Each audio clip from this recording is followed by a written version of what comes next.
Can I request, please mute your microphone, please. Thank you. Moving up, for computer delivered IELTS, the reading paper looks somewhat like this. And I'm going to talk about some pros and cons of the reading paper. The first thing is for the CBT, which is the computer-based test. The CBT, the passage is on the left side and the questions are on the right side. So it is very easy to and convenient to answer the questions.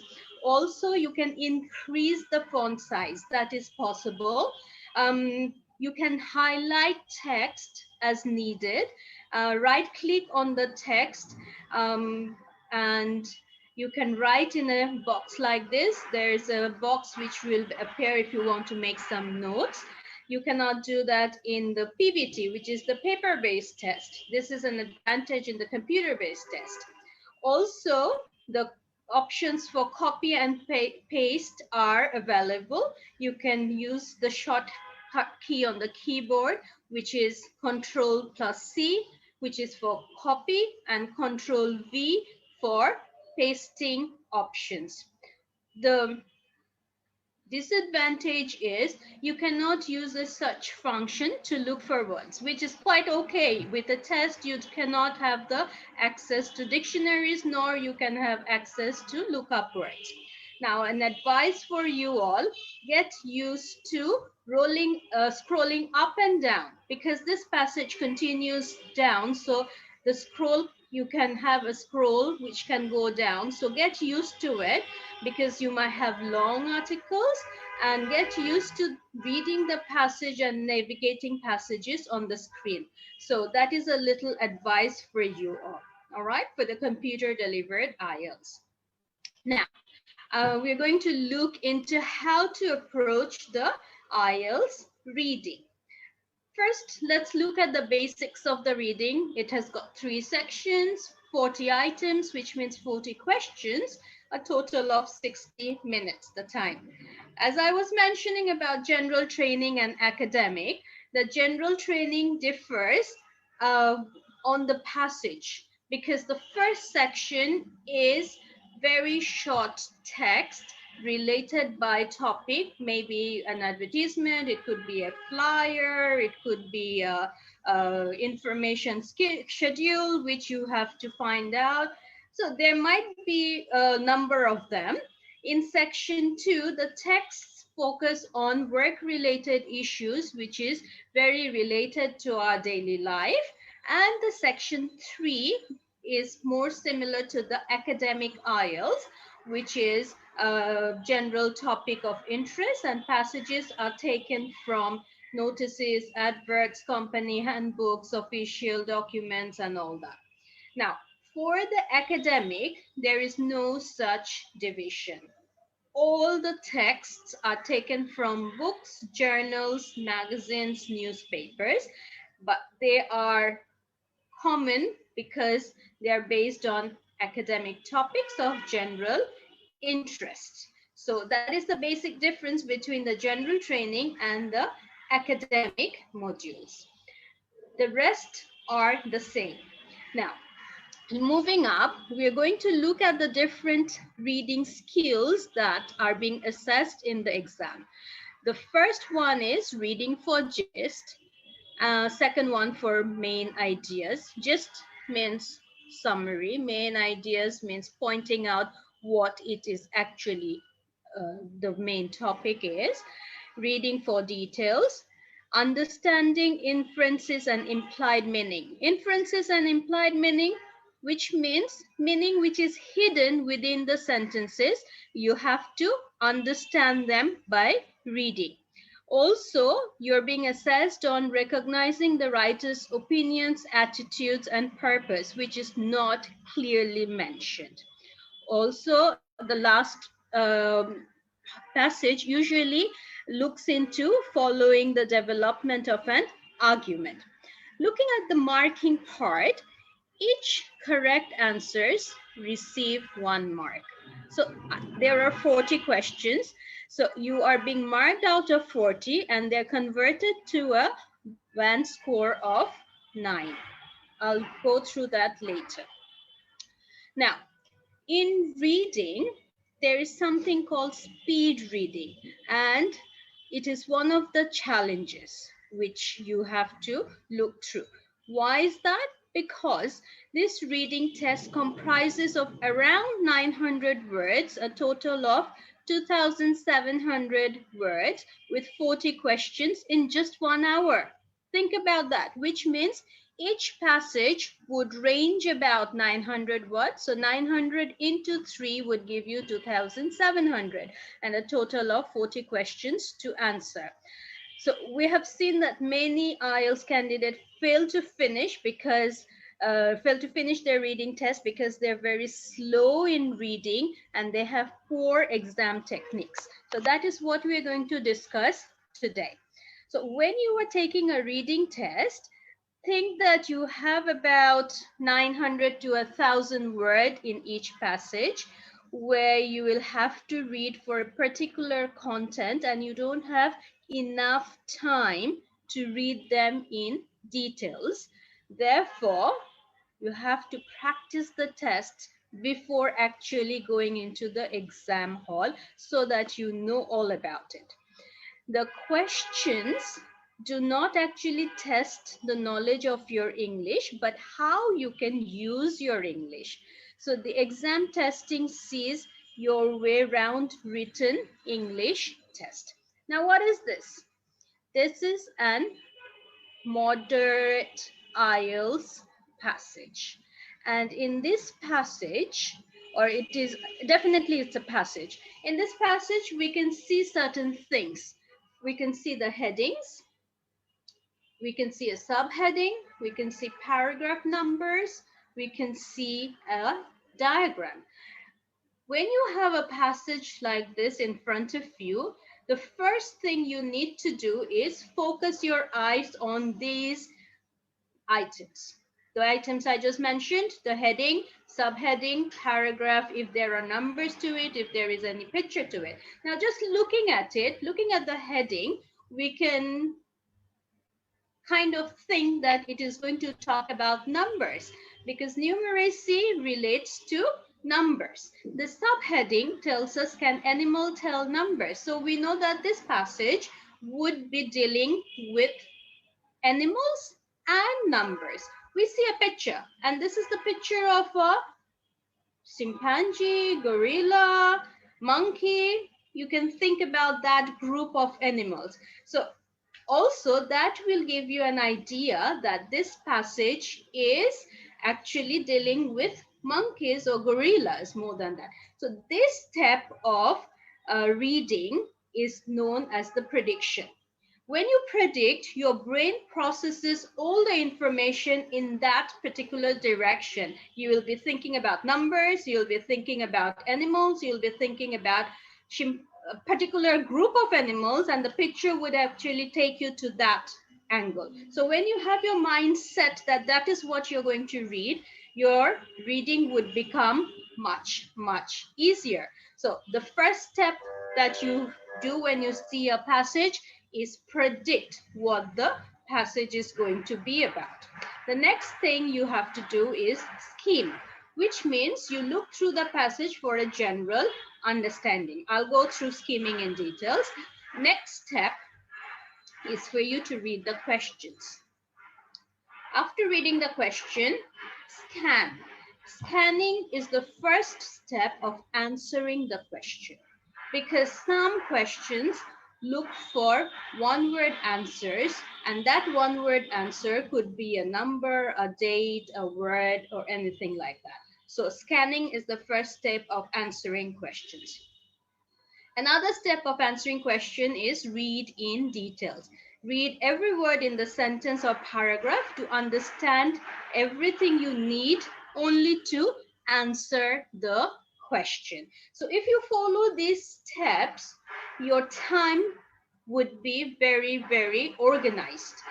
Prediction, first step would be prediction, and then skim, then read the question, after that scan, and finally read in details to answer the more difficult questions.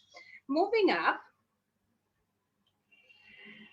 we're going to look at some tips and techniques which will help you improve your reading speed. And first one is we're looking into the unique rules for reading, why some people read more slowly than others, techniques to develop speed reading, skimming, and scanning. Now, the first one, unique rules for reading. Where you have to answer the questions accurately and quickly. So if you can't answer a question, leave it, go to the next one. The passages are long, so you don't have time to read them in detail. You have to skim and scan for the relevant information. Also, the text becomes progressively difficult. Therefore, do an earlier question as quickly as possible to give yourself more time for the difficult ones, which means start with passage 1. Do not jump to passage 3 and then come back to passage 1. That is not advisable at all. You roughly have a minute and a half for each question. So when you finish one passage, check your answers and fill in any of the gaps you have missed. Then the questions follow order of the text. So some questions do that. So the questions in one section or may overlap or be jumbled up for certain type of questions. And the questions are not direct. They usually paraphrase the text. So look for the meaning of the text and not the exact words. Now, I'm going to talk about why some people read more slowly than the others. Because I have got a lot of candidates coming up to me saying that they can't finish the reading within time even when they practice, because they need to have more understanding. So what are the problems? Possible ways which you might read at a slow pace. Maybe you want to know every single word, not needed. You read the words one by one and not in groups of meaning. You read and say the words quietly at the same time. Don't do that, waste of time. You go back and read the sentences 2 or 3 times to make sure you completely understand every word and sentence. Again, that is a waste of time. Don't do that. Or you think too deeply about the ideas and in too much detail. So that is again not very advisable. Avoid doing all that bit. Now, coming to the main part, we are going to look into the skimming and the scanning techniques. Now, how do you improve? We have to use both skimming and scanning for the reading test. Now, let's look at the techniques and how we can switch between them automatically. Just skimming is general information. Just get it into your head. Skimming is general information. Think about the general information, not the details. There is nothing to underline when you are skimming. For scanning, you need specific information. So don't concentrate on the meaning of the text. There are two different things altogether. Because if you start to read when you are scanning, you will find it difficult to locate your words. Skim and read. When you are skimming a text, stop at particular points to take the meaning. Use the questions around you to guide you around the text. That is skimming idea. When you are scanning and skimming, then you have to look for specific words. Your eye should touch the information lightly because your focus is particularly on scanning. Do not read. You have to build up your confidence by practicing a lot. Now, this might seem very confusing to you, but this is actually why some candidates slow down in their reading, because when they are scanning, they start skimming and reading in details. When they are skimming, they look for specific information. So try to be specific, try to look at each one of them separately, and you would be confident about what you are actually doing and looking for. Now, when we look in details about how to skim, what is skimming? Very easy to read quickly and get the general idea of the passage. Now, there are different ways of skimming. You read the title, you read the subtitle. This kind of falls into the prediction, but you can also use them in skimming. Read the first sentence of each paragraph. That is the main thing. Notice any picture, charts. Read the summary of the last paragraph if there is one. That is how you can go about your skimming. Now, how do you skim? When you're reading the first sentence, which is the topic sentence, that gives you a summary of the text in short form. Now, after that, you look at the final sentence, and the final sentence sometimes reveals the conclusion of that paragraph or gives you an idea what is going to happen in the next paragraph. So that is a very important part as well. Now, signposting. Signposting is something that these are words and phrases that tell you in which direction the text is actually going. For example, if a paragraph starts with "in conclusion," it tells you that the text contains concluding idea in the paragraph. Also, opinions can be highlighted by signposting. For example, if the sentence begin with words like "unfortunately" or "happily," then you already know what type of text that is going to follow. Then the content words. What is content word? Content words are usually nouns and verbs, and that is the main theme of that particular paragraph. What is that particular paragraph going to talk about? That is the content words. And most important, don't waste your time on unknown words. Not important. Unless this unknown word is related to a question, it is not important to focus on unknown words. Trust me. Now, what are the techniques? Skim the title and the question to give you the summary.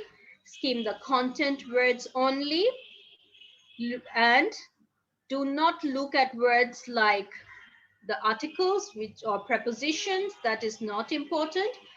Underline the content words and then read them again. Skim the basic structure of the sentences, the subject, verb, and the object, if there is one. It is not important to look at adverbs and adjectives in the step of skimming. Now, without reading, another way, without reading, mark the connecting words. And the connecting words are moreover, in addition, however, and all that. Because these gives you the change of direction of the text. The signposting words are also this. Now, scheme that you can recognize the common types of paragraph organization, which means, is the paragraph talking about causes or effects or methods or examples? If you can identify that, that really is going to help you. Skim only the nouns in the text to have a general picture, because it is important that you understand the gist of each paragraph to answer the questions quickly. And I'm sure you would all know your parts of speech, which is nouns, verbs, adjectives, adverbs, and so on, because those do not help directly, but helps you indirectly. Moving on to scanning. Scanning is rapidly running your eyes over the text in order to look at specific detail. And you have to read the questions, search for the keywords or ideas associated with the questions only. Move your eyes quickly over the page, fitting round the text box, up, front, up, down. Reading less and more searching, that is what you need to do to answer a particular question. Now, moving into scanning in details, you need to scan your words carefully. For example, if you have a question with true, false, not given, Read all the statements and look for words that occur frequently because the answer might be hidden there somewhere. Look for words that is related to the general subject. Those could be nouns, dates, etc. Also keep in mind the basic structure of the sentence. Anything extra qualifies the sentence, which is the additional clause, adjectives, verbs, negative word comparisons. Those are all extras. The extra word phrases help you understand the focus of the statement. For example, if you have a negative word like ignore, you would know that that sentence is not going in the positive way, but maybe in the negative way. So that is something you would need to keep in your mind. Look for words and ideas that help you navigate the text. And this is very efficient. I'm going to go in details into this, how to navigate the text. And then look at questions together, not in isolation, because the questions have a pattern and they follow one another. So please accustom yourself to that pattern. Now, the types of scanning. We have slow scanning and fast scanning. So if you're scanning slowly, which is normally from left to right, that is how we read, you choose for your scanning words, and that is a slow and effective technique. For quick scanning, stop reading every word. Instead of starting from the beginning of the line, start from the end of the line. Scan from right to left, just like Arabic. All right, Arabic reading. Start from the right and go to the left. Why? This prevents you from reading the text. Alternatively, scan diagonally through the text from top, bottom, vertically, up, down. Scan zigzag ways. Scanning is a tool that you don't need to read. You just need to move your eyes over the text because you're looking for a particular information. Maybe you're looking for one date or a name of a place. So that's why you should follow these steps. You can also scan forward, but this gives you idea. It automatically tells you to read. So we should stop ourselves doing that. So when you have gained your confidence, you can scan from left to right, but don't waste time going back to the beginning of each line to look for an answer. If the paragraph is very long, do that in stages. Do the first part and then the second part. So when you are confident about looking for a particular information through these techniques, you will become an efficient reader. And that will allow you to focus on what you're actually trying to achieve. You're not trying to get the details when you're answering a question. Yeah? Moving up, we're going to look into dealing with questions. Now, what are the question types? Some question tests your general understanding and some question tests your specific details. For example, matching heading, general understanding, multiple choice. This type of question checks both your general understanding and specific detail. Summary, flowchart, table completion, again both. For classification type, again both. Matching, form a suitable list, both. Yes, no, not given, or true, false, not given, again both. Matching stems to sentence ending, this is specific. So general matching heading, since this type of question focuses on general understanding, if you have any question, any reading passage with this type of question, I suggest you do this first, because in that way the whole passage is known to you by looking for answers under general matching headings.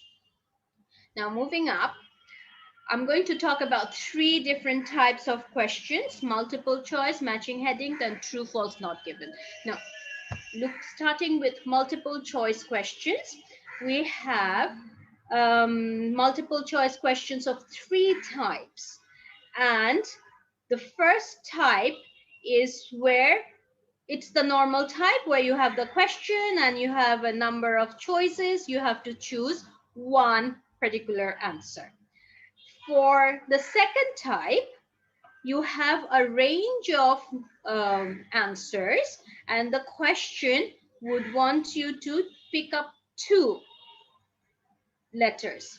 So look at the instruction, write two letters, A to F, in box 4 of your answer sheet. So number 4 will have two answers. This is another type of multiple choice. And the third type of multiple choice is, look at the instruction. The list below gives some of the problems for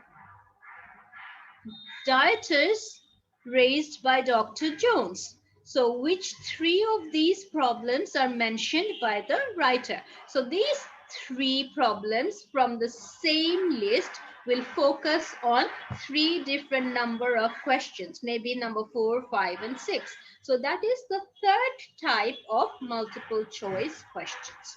Now, what are the strategies for answering multiple choice questions? Definitely instruction, then underlining the keyword in the question. Think about any synonym that might appear in the text. Read the choices and underline the keywords. Think about the different differences in meaning between the different choices. Predict correct answer. Also read the text using keywords and synonyms and look to locate the part of the answer. Read the part of the text carefully, thinking about the difference in meaning. Don't think about which options are only correct. You might actually look into options which might be wrong as well. If you can detect any option which might be wrong, cross them out immediately. That will save you time. Go back and read the question again for your final choice. Now, some tips for multiple choice questions. Read the question before you read the text a second time. Very important, so that you know what the question is about. Try to narrow your choices if possible. If possible, this will increase your options of getting the question right. If you're unsure of the meaning, try rephrasing the answer in your own words. Always write an answer. It is better to guess than not writing an answer at all. Some common problems with multiple choice questions. The first problem is distractors. Distractors mean maybe the first part of the sentence or the first sentence is talking about the answer related to the question, but it is not actually the answer. Words like however, in contrast, are very important here because the next sentence would focus on the correct answer. Those are distractors. Now, if you don't know it, don't panic. Don't worry. Try to predict the correct answer before you read the next text. Carefully read all the options before marking your final decision. The answers will be in the same order as the text. For multiple choice, you will not have your answer 3 on top and then answer 1 and then answer 2. No, it's going to come in a particular order. 1, 2, 3, 4. So if you have found the answer to number 3 and you haven't found the answer to number 1, maybe you haven't looked into it properly. So that is the problem. Now, moving into the next part, which is true, false, not given, or yes, no, not given. So what's the difference? What's the difference? There is a slight difference. True, false, not given is actually identifying information when the passage is about facts. For yes, no, not given, it is identifying the writer's claims and views when the passage is about the writer's claim. It's talking about the writer, and for true, false, not given, it is talking about common facts. That's the difference. Now, how do they look like? Look at it. This is a yes, no, not given, and you have the different explanation for yes, no, not given. Um, for true, false, not given, it is very similar. So you have the explanation to it as well. So you can see over here, yes says if the statement is a situation as described by the writer. So it's all about the writer. Whereas in under true, false, not given, it says if the statement is true according to the passage. So you see that's the difference. Now when you're answering, be specific. If the instruction mentions true, false, not given, write true, false, not given. If you write yes, no, not given, even if your answer is correct, you might be getting it wrong. So be careful. The instruction is very important. Now, what are the strategies for true, false, not given? Instruction always, and make sure you know um, if you're going to write true, false, not given for the answer or yes, no, not given. Now, read all the statements carefully. Understand the whole statement rather than simply highlighting the keywords. Also, the qualifying words like some and always are very important because they change the direction of the text. Try to think of synonyms that might appear in the text, and this will help you to identify the matching part of the text. Match the statements with the correct pair of the text. Focus on the statement again, and then read the matching part of the text to establish if it is true or false. Remember, the meaning should match if it is exactly true. Underline the words that give you the answer because it will help you focus and check back later. If you can't find an answer, mark it not given and move to the next question. If you're not sure, mark it not given as well. Now, moving into some tips for true, false, not given, or yes, no, not given. Ignore anything you know about the topic before. Do not make assumption. Only base your answers on the text, please, because this is very, very important. If you think that, oh, you know, with the passage that I showed you, if you think, oh, you know a lot about animal kingdom and you know a lot about the gorilla family or the chimpanzee family, and you think, okay, so this is it, but it is not actually written in the passage. Please avoid that because your passage is the key place for you to answer the questions. Identify the words that qualify the statement. As I mentioned, words like some, all, mainly, often, always, occasionally, because they change the meaning of the statement. Also, when you see verbs that qualify the statement, such as verbs like suggest, claim, believe, know, they actually change the answers. So be careful. If you can't find the information, it's not given. So don't waste your time here. If you not have any idea, it is not given. So don't waste your time. Some common problems with true, false, not given. Not understanding what not given means. Maybe you keep looking for the answer and waste your time. That's not going to help you. Also spending too much time making sure it is not given. A failure to understand what the statement means. So that is another problem. So therefore, unable to identify if it is true or false. Focusing on keywords instead of the understanding of the statement. That is another problem. If you think, oh, this statement has this particular word and this word appears in the passage, so I can match them.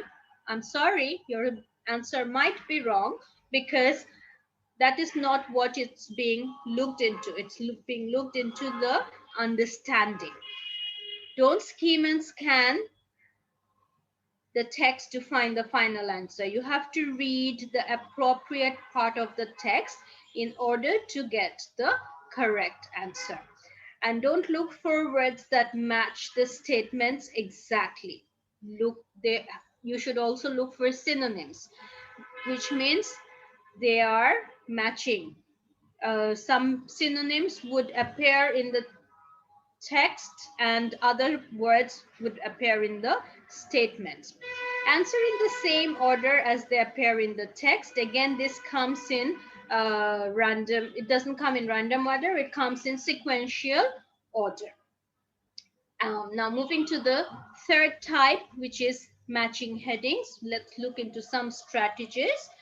And this is the question type that you can find for matching headings. So read the first one or two sentences and the last sentence of each paragraph. This is basically the skimming technique, because for heading match, you have to get the general idea. Otherwise, you cannot match the paragraphs. You try to sum up the general meaning of each paragraph in one or two words. You can write what the paragraph means beside the paragraph using a word or two. That's going to help you. Look at the headings, identify the keywords within each of these headings, and then match any heading that you think you're obvious about. For others, write 2 or 3 headings beside each paragraph. That's when you think that, oh, this heading and this heading might belong to this particular paragraph. Write both of them beside that particular paragraph.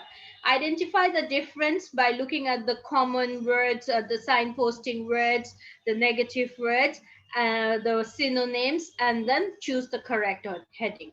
If you can't do that, please move on. The last one left would be the answer. And repeat all this until you get the matching heading for the different paragraphs. Now, some tips. Always try and do this type of question first, because by then you will get a general meaning of the text and it will help you with the rest of the question. Now, again, you're not expected to read every word in the text. Please refrain from that. The first 2 sentences and the last sentence, and then the rest of the paragraph. Now, some of the candidates like to read the heading first. It's your choice, but my advice, do not read the heading first. If there are words that you don't understand, don't worry about this. You should only worry about the general meaning of the paragraph and not individual words. If there are 2 or 3 headings that are similar, write them beside the paragraph and find out the difference. If you can't decide which one is the best option, move on. Please don't waste time. Now, what are the common problems of heading match? Not understanding the statement as a whole, lots of information to process and not enough time. Some of the heading may appear to have the same meaning, not understanding the main idea of each paragraph. These are the common problems for heading match. Moving up to the vocabulary in the reading, this is also another crucial part for candidates to have a look into. Now, for reading, some advice: if you don't know a word, don't stop, because the time is short and you could spend a lot of time if you're worrying about a particular word. So read on.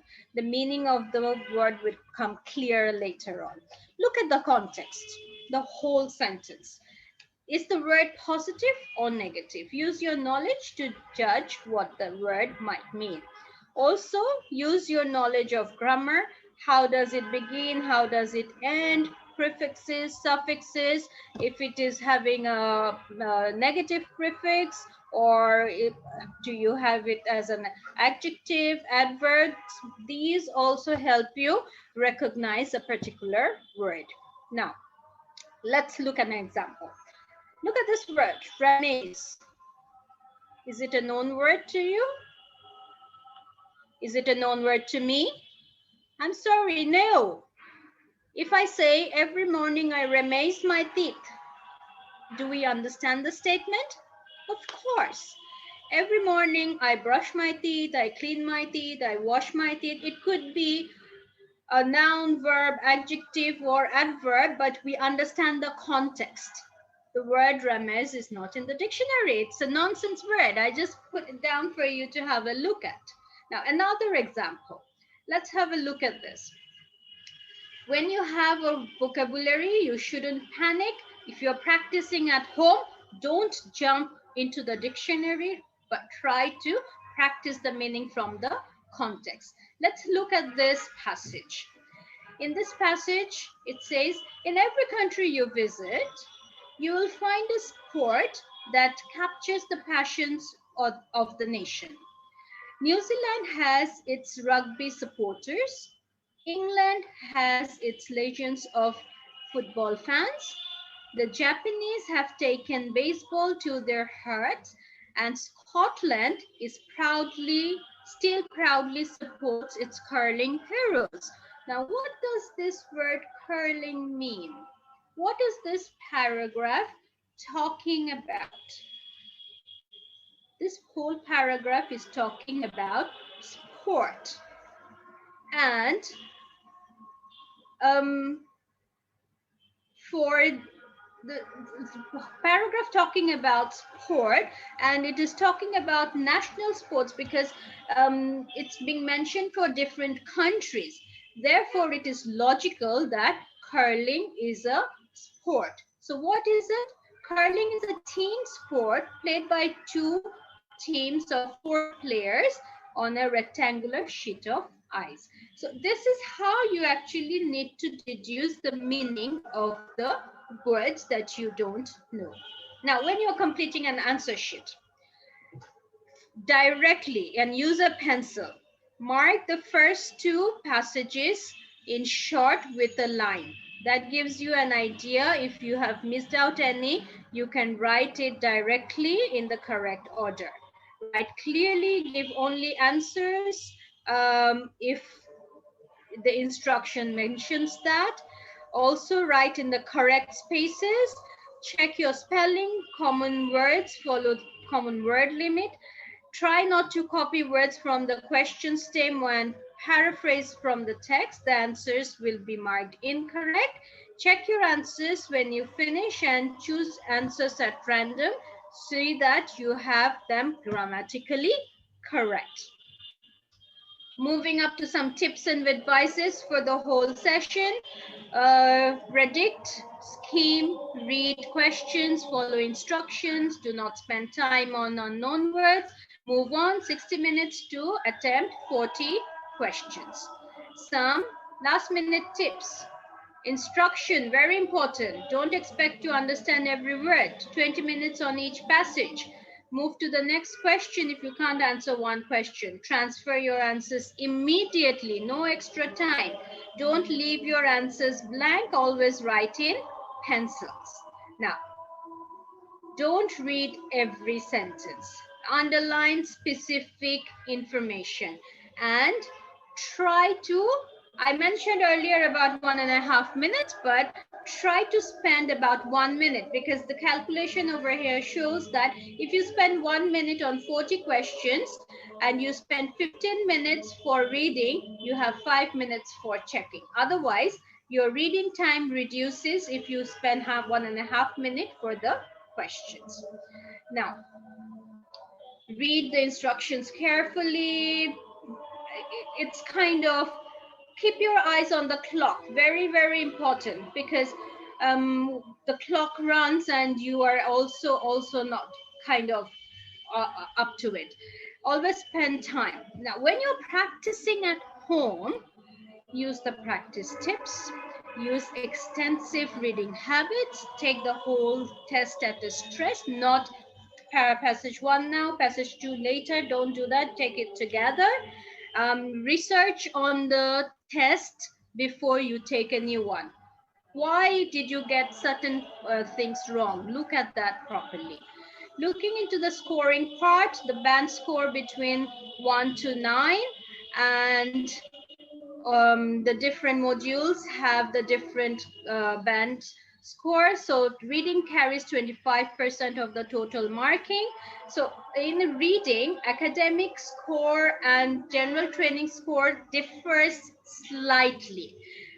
For academic, if someone scores 15 out of 40, they get a band 5. But in general training, the same 15 out of 40 gets a band 4. Now, these are organized by experts sitting up there always. Some recommended websites for your IELTS practice. And with that, I wish all of you a very, very good luck for your IELTS exam. Question time. I have kind of